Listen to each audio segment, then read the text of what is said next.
안녕하세요. 유머스비에피 머스터외과 김정기 원장입니다. 코 수술은 하고 싶은데 콧대 실리콘에 대한 거부감이 있는 분들이라면 무보형물 코 성형을 생각하는 분들이 많으실 텐데 인공 보형물보다 자가 조직만으로 코 성형을 하면 더 안전하지 않을까라고 생각하시는 것 같습니다. 하지만 이 무보형물 코 성형도 적용할 수 있는 사례가 좀 한정적이고 여기에 콧대와 코끝 간에 단차도 생길 수 있다는 사실 알고 계셨나요? 오늘은 그 부분에 대해 이야기해 보도록 하겠습니다.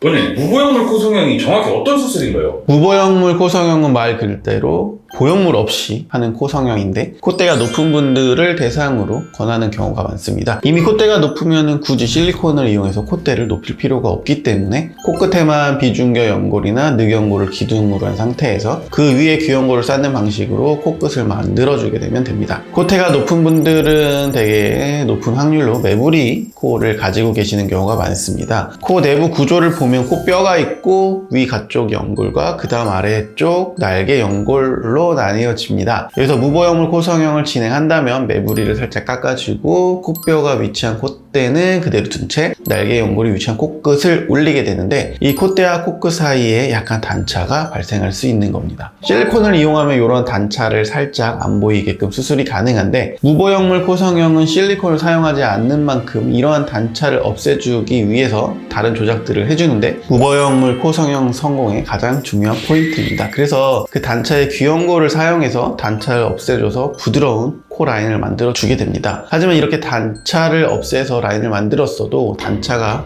보이는 경우가 있기는 합니다. 원장님, 이런 단차가 생기는 이유는 무엇인가요? 첫째, 수술 후 초반 붓기로 인해 단차처럼 보일 수도 있습니다. 예를 들어서 매부리를 깎아낸 부분 또는 코끝에 조금 더 붓기가 있을 수 있고요. 코 수술 후 부목을 댄 부분이 눌려서 그렇게 보일 수도 있습니다. 붓기가 원인인 경우에는 6개월 정도 기다리며 서서히 회복되는 것이 눈에 보입니다. 두 번째, 수술 후 귀연골 같은 조직이 흡수된 경우인데요. 매끄럽게 라인이 잘 나오다가 시간이 지나면서 차츰 해당 부위의 조직이 흡수되면서 단차가 드러나는 경우입니다. 붓기랑은 다르게 시간이 지나더라도 해결이 어렵기 때문에 수술받은 병원을 통해서 다른 해결 방법을 고민해 보시면 좋겠습니다. 원장님, 그러면 코끝에 단차가 생겼을 때 어떻게 하면 좋을까요? 우선 단차를 해결하기 위해서는 단차에 생긴 자리를 뭔가로 메꿔줄 필요가 있는데 이를 위해서 귀연골이나 귀 뒤쪽 진피를 채취해서 메꿔줄 수 있습니다. 굳이 절개를 하지 않고도 비개방으로 손쉬운 개선이 가능합니다. 자가진피의 경우 귀 뒤쪽에서 진피를 채취해서 꺼진 부분의 볼륨을 연조직으로 채워주는 원리입니다. 자가진피 이식의 장점은 무엇보다 비교적 쉬운 방법으로 교정이 가능하다는 것인데 진피 다음으로는 자가연골을 사용하는데요.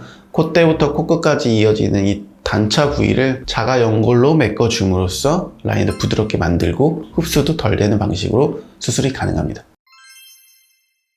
무보형물 코 성형 가장 중요한 것은 처음부터 코 라인에 단차가 없도록 수술하는 것이 포인트가 되겠습니다. 무보형물 코 성형에 대해 경험이 많은 성형외과 전문의와 상담하셔서 수술 여부를 결정해서 좋은 수술 결과를 얻으셨으면 좋겠습니다. 도움이 되셨다면 구독, 좋아요, 알람 설정 부탁드리겠습니다. 지금까지 머스트 성형외과 김정기 원장이었습니다. 그럼 다음에 또 좋은 콘텐츠로 만나요.